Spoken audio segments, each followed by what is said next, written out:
like, I try not to presume too much about that when I have nothing to base it off of. But I don't know why they decided to do Simon Says when clearly the idea of that gameplay section is let's have it evoke that moment from Sonic Adventure. Because the entire game is like trailblazing this new gameplay while paying tribute to the classic. It's weird to think of it now as classic, but the classic 3D style that was done in the adventure games. Which I consider, like, Sonic Adventure 1, 2, Heroes, and Shadow, and 06 as being adventure-era games.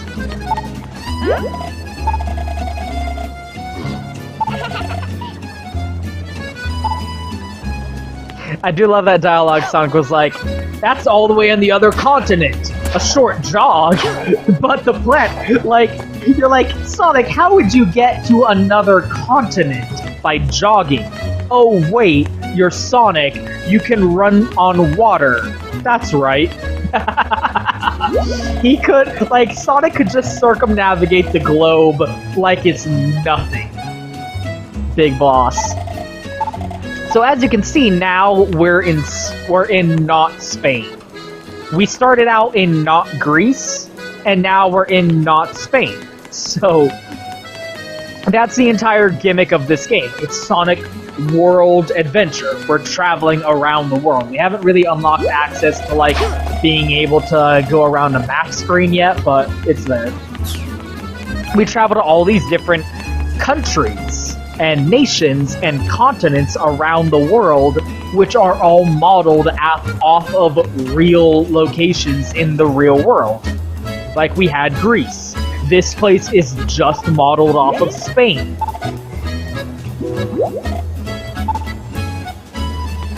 And all of the characters have flags next to their name to show, like, this is where they're from. Like, this guy is an not American businessman who's, like, on a business trip here to Spain. And these guys are Spanish, and you can tell, like, you might run into characters who are from another continent in a different continent, and you can tell where they're from based on the flag next to their name. And there's actually, like, you see all of these NPCs, like, you might notice none of them are repeat faces. These are all individually designed NPCs. That's one of the cool things about this game is there's like 100 NPCs all around the world, all with their own unique, very attractive character design. Like, very Pixar-esque character designs. And as you go forward through the game, a bunch of them actually have interesting little stories that develop as you progress through the game. Which, again, we're very early into the game right now, so I can't show that off, but I'll show off, like, 1 or 2 in particular, because there's so fucking many. There's 100 NPCs. Like, these ones are just genericos. But all the ones that you can talk to with speech bubbles over their heads, they're all uniquely designed and have, like, characterization to them. They all have, like, unique personalities and stories associated with their character that you can follow and interact with throughout the game, which is so fucking interesting, Professor Pickle's isn't it? Kidnapped? It was a little bit before the tremors hit. This old man showed up with a whole pack of robots. They carried poor Professor Pickle off, lab data and all. It can't be. That sure sounds like Eggman.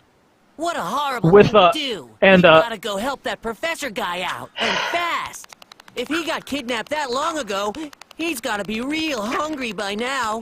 And if I was that hungry, I don't know how long I would last. I'd rather be dead. I like Chip. The idea of Chip's character, I think, is pretty fun. Like, his antics and his shenanigans are pretty amusing. The only problem is that his voice acting is fucking atrocious. Why is his voice acting so fucking bad? It doesn't fit his character at all. It's clearly supposed to be a cutesy, high-pitched mascot character type of voice. And I don't know what they went with, but that does not fit what Chip's character is clearly supposed to be.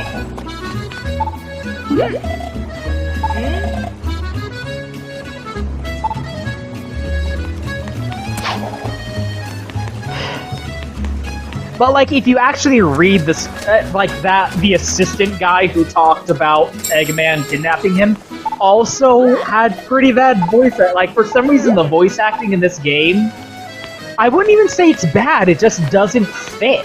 It's just not appropriate. It's not even bad voice acting, it's just wrong. There's something about it that isn't correct. Right? That's the weirdest part about it.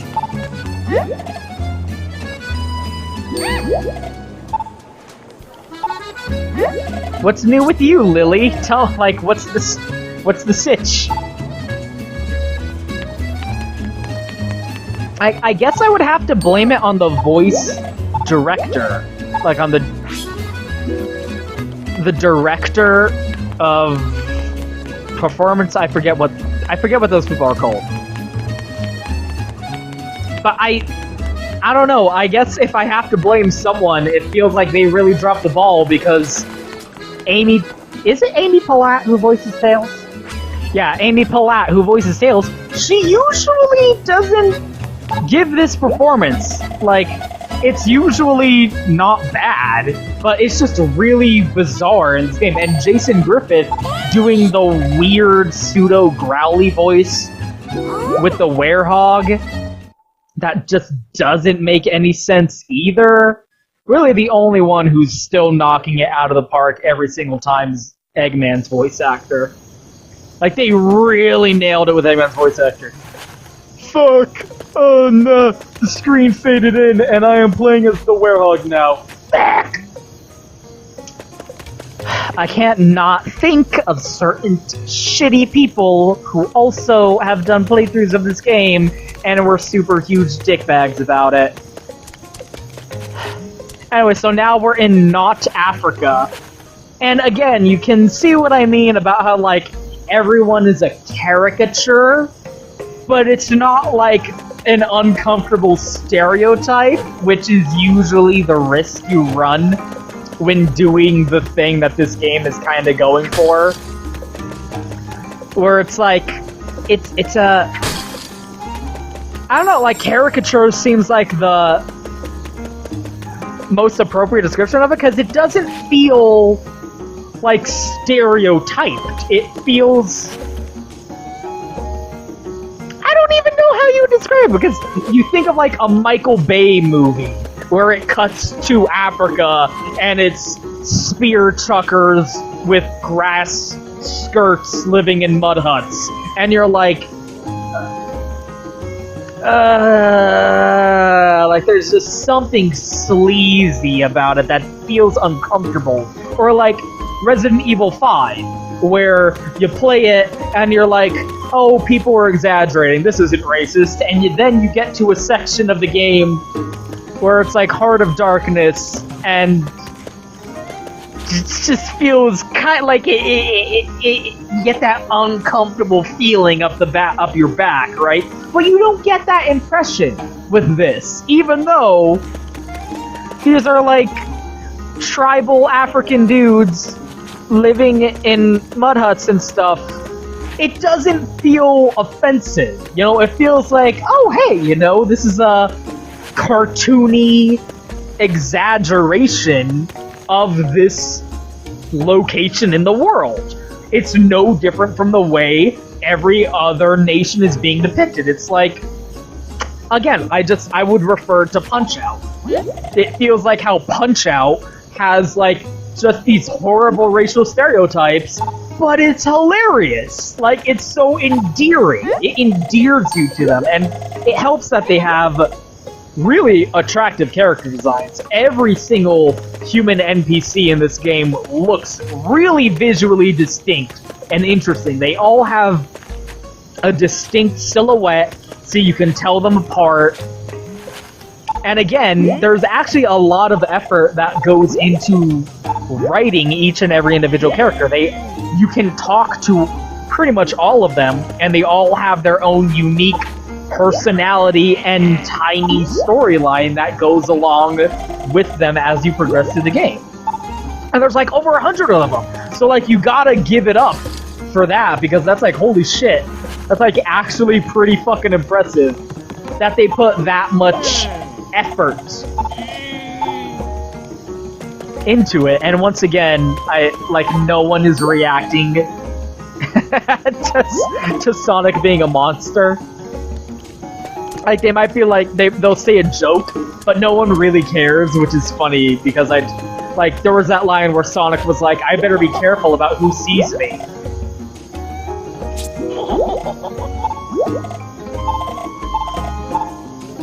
But clearly that's not a concern. No one really seems to bat an eye.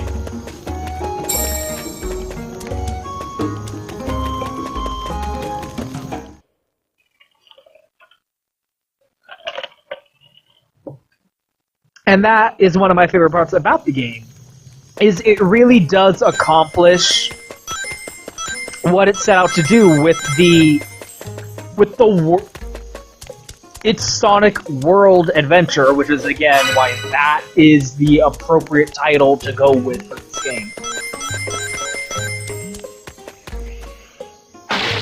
Is it captures that feeling of going on a trip around the world and seeing all these different cultures. And there's something that especially contributes to that we don't necessarily have access to right now, but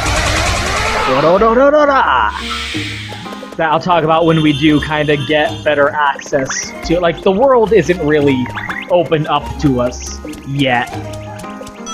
It will be soon.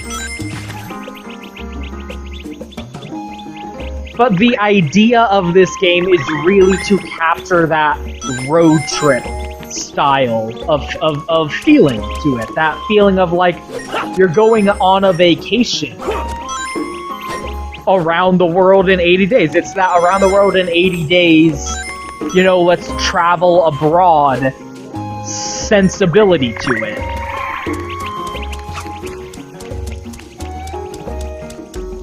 And in order to evoke that effect, it depicts all these different, vastly different cultures around the planet in a stylized and endearing... That's one of the moves I unlocked by leveling up my combat. The animations for the Werehog's combat are really fun. That's a big flaw about the combat. Yeah, look at all that. Is when you screw up the, when they're sufficiently weakened and have that symbol above their head, you can do a quick time event to instantly kill them. But the timing for the quick time events is really unforgiving, and if you fuck it up, they get health back. So it's almost not worth the risk. Because if you fuck it up, then they get all of their health back and can continue beating the shit out of you. Which is, again, part of the, wow, they just really just slapdashed this fucking combat system together, didn't they? Feeling. But the idea is to evoke the feeling of, like, you're traveling.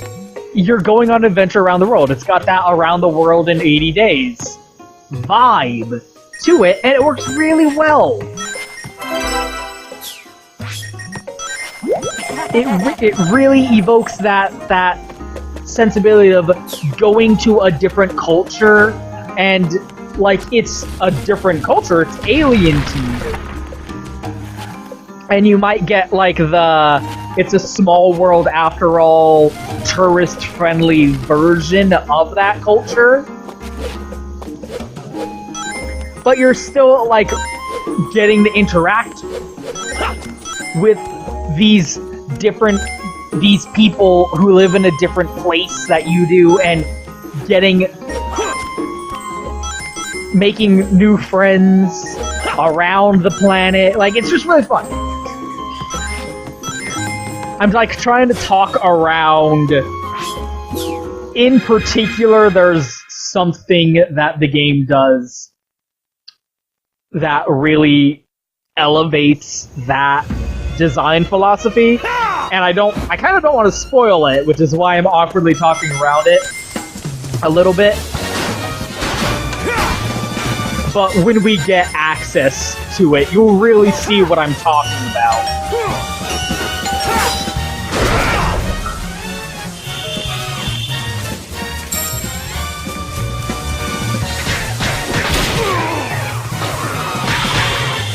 Yeah, there's just something that I was talking about, the voice acting. There's just something about the voice acting that just doesn't feel right.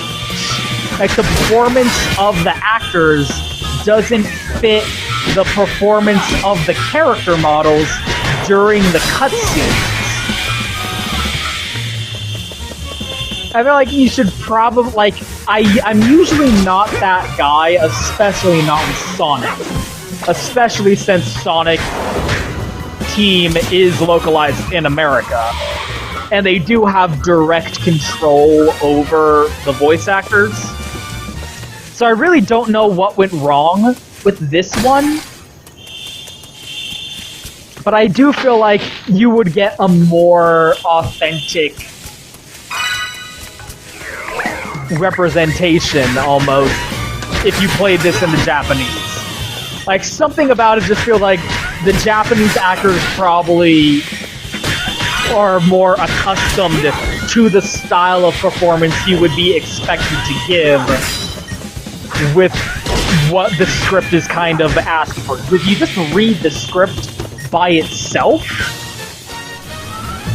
the characters probably will sound a lot more different in your head than how they sound when performed by the voice actors in this game. Especially, like, do yourself a favor and watch these cutscenes with, like, the sound turned off, and just read the subtitles. Just read the subtitles and watch what the characters are, you know, doing. Like, what their choreography is.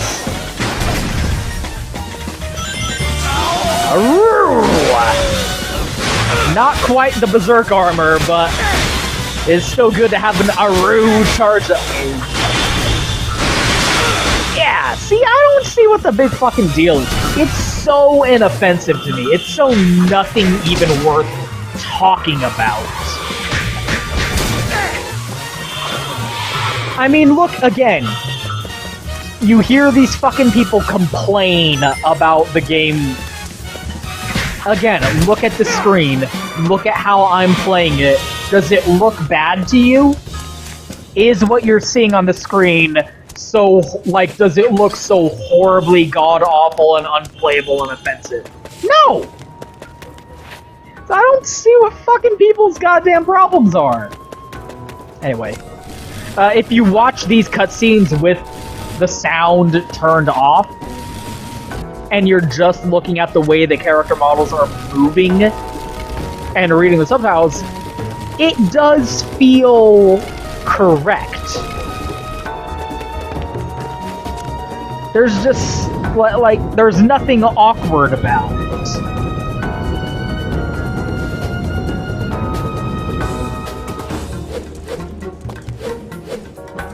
Like, the voice that you come up with in your head for how they should sound based on what the dialogue is and the way they're, you know, moving and, yeah, doing those weird exaggerated arm movements. Like, I'm sure if you've watched any anime in your life, you're used to blocking like that. But there's just something about the performance that the voice actors chose to go with, or were instructed to go with, for this game that doesn't feel right. It doesn't suit it. It doesn't seem natural. It doesn't feel like it fits.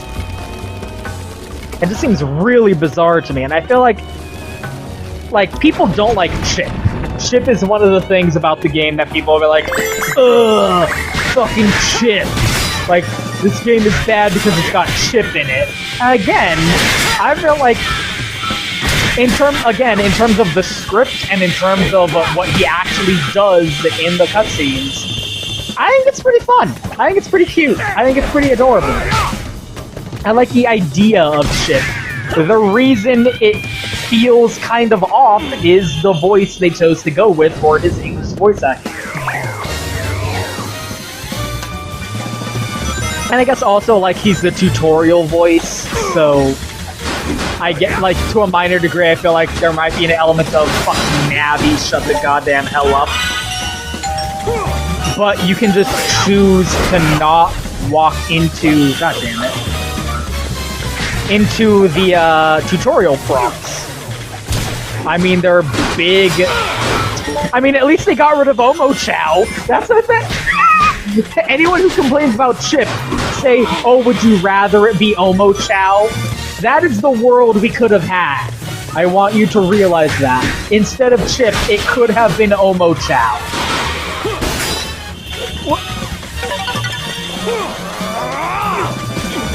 It could have been Omo Chow following you around going, hey Sonic, listen, if you press the fucking B button, you'll be able to initiate a terrible QuickTime event with way too short timing that you're going to fuck up constantly and take damage from fucking it up, and the enemy will regain its health and make the combat sections weirdly more difficult than they need to be, considering how generic the actual gameplay of getting through it is. In the early game here, it's like weirdly way more difficult than it has any right to be. Like, you will have, like, people who are like, this is like weirdly hard. It is weirdly hard. At first. But after you level up enough times and get some combos, it actually starts to get pretty, like, average. That's the biggest thing about the Werehog, is it's just average. Which is why I don't get people complaining about it so feverishly.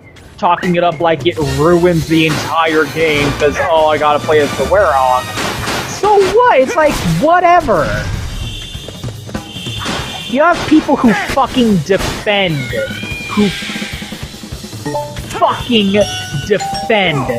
DMC Devil May Cry by Ninja Theory.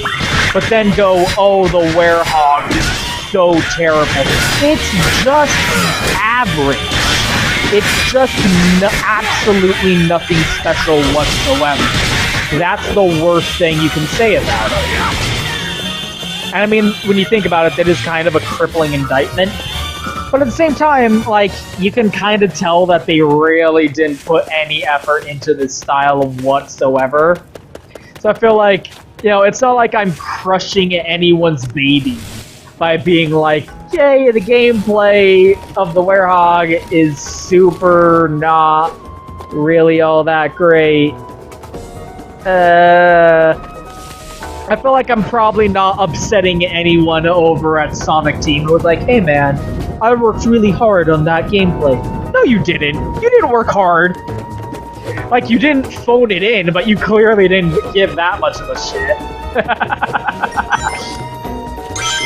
And, like, it's fine. Like, whatever. Like, they made this gameplay on autopilot. And it's... Hey, I've played worse. I've played DMC Devil May Cry. I would definitely say that the Werehog is better than Dante in DMC Devil May Cry. Suck my dick. Yeah, fight me. I said it. I'll say it again. The Werehog is better than not Dante from DMC Devil May Cry, the Ninja Theory game. No people who fucking defend that piece of shit, but then talk shit about the Werehog. At least the Werehog has a good character design. At least the Werehog didn't have a mop fall on his head. A white mop, so it looks like his hair is white.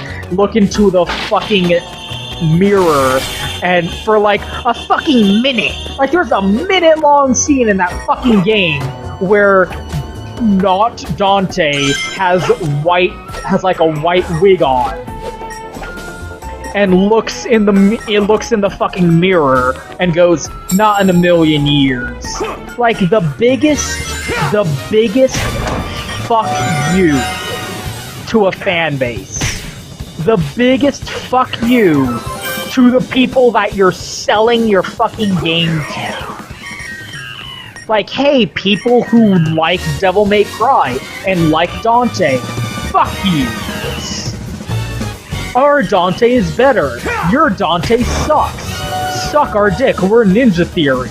At least the Werehog never looks into a mirror at himself as classic Sonic, or I don't know, something like that, and goes, "LOL, that's stupid." At least he doesn't look into a mirror and see classic Sonic and go, "Not in a million years." At least he doesn't actively insult the fucking fan base of the game. The gameplay is nothing special, but... So? Fuck! It not being anything special isn't... Oh, this is the worst ever, you know? So I don't get people. Anyway.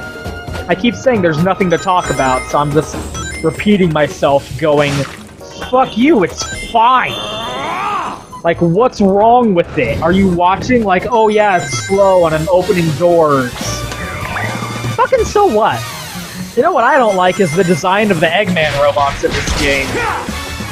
That's something I'll complain about. It feels like a compromise between the Eggman robots in Sonic 06 and the Eggbot. I don't even know what they're called. I know they have an official name.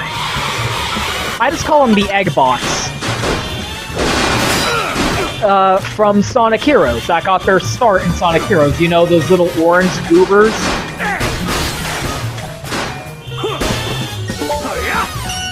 The little, like, orange guy, you know who I'm talking about. Those guys, it looks like a compromise between a desire for a quote-unquote realistic Eggman robot, like, I don't know, the Swap-Ox or something, and the more natural, cartoony style of Eggman robot. And I just don't like them. I don't like these...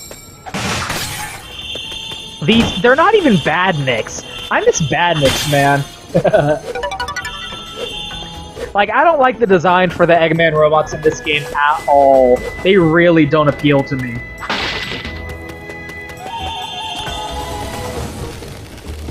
Something about their shape. Like, they have like a top-heavy design and a flat plateau of a head. It just looks kind of weird to me. I've never really liked them. I actually like the Dark Gaia enemies that you fight. That are like the demons from Devil May Cry, you know? Or the angels from Bayonetta. Like, they have this weird bloom effect going on for them. But I think they look way better than the Eggman robots. Ah, I see.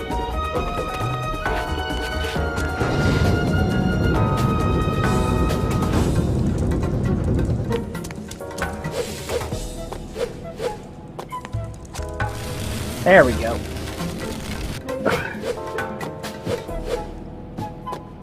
Oh, minor puzzle solving in my Sonic game, it's so bad. There we go, that should be enough. And it wouldn't bother me if they weren't really the only badniks in the entire game. Like, outside of... Oh, you fucking asshole. Ah, damn it. Outside of the I don't even know what you'd call them, like the not swap bots.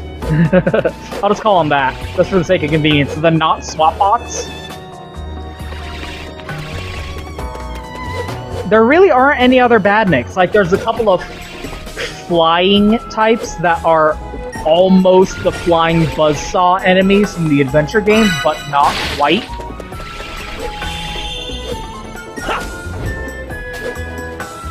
There really aren't any other badniks. There's like one badnik that's just a gun. I feel like they put, like, there's way more variety in the Dark Gaia that we fight. Like, these, what even are these supposed to be? Just, some about them just doesn't sit right with me. Fuck you.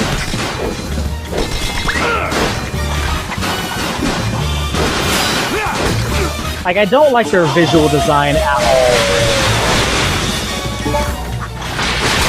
This is a room that I remember having trouble with, actually, because, again, it's so early in the game that it's actually weirdly difficult, because you don't have that many combat moves, and you're stuck in such enclosed space.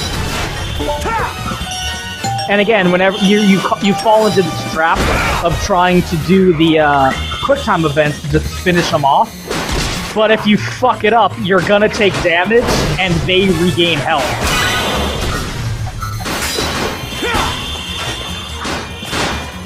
I guess the idea is like they're off the factory line robots, so you're just fighting them. Fuck! That'll happen. But the check mark's right before. But the problem with that is... Oh. Damn it. I was mistaken. Now we gotta do this...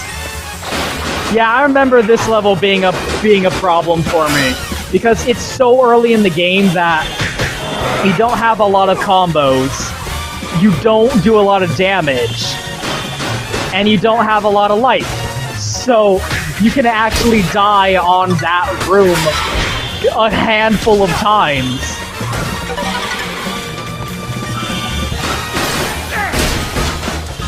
You also kind of forget that you can do this. I forget that you can actually do that. You can guard. And they do have big, long, obvious wind-ups.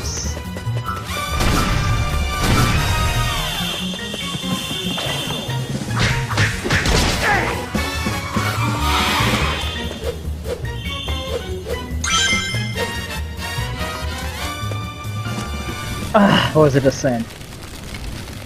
Yeah, the visual design of the Dark Gaia I actually kind of like. Like, they look like... I can't think of what they remind me of off the top of my head, but they're, you know, they have a cute look. The Heartless. They look kind of like the Heartless from Kingdom Hearts.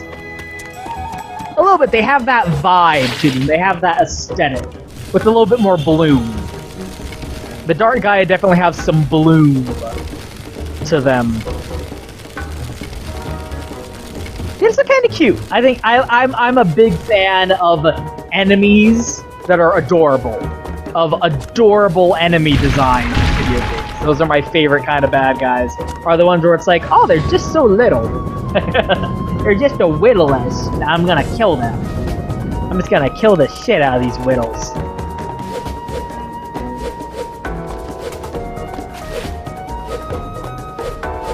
There we go.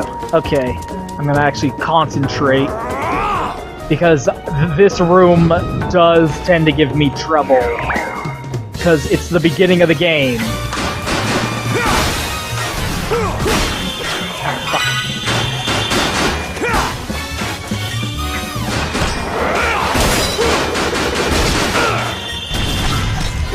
I have been known to face issues with it.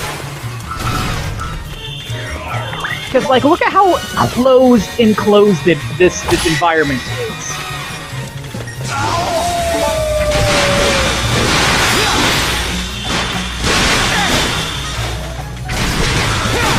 Like, it's just, it's a weird, I feel like it comes too early.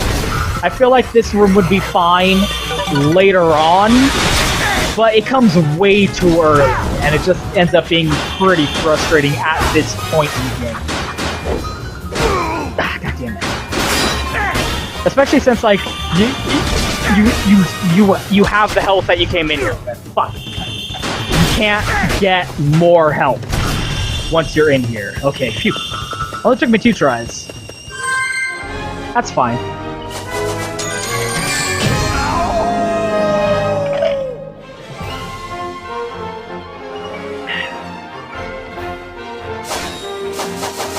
Yeah, see, like, there is merit to upgrading the Werehog, because this, now you do more damage, now you have more health, now you have more combo moves that you can use, which have viability. I think this one, there's like one move in particular that's like, well, the game's just broken now. There's really no reason to upgrade Sonic the Hedgehog. Sonic the Werehog, there's actually like, there's almost a necessity to upgrading him.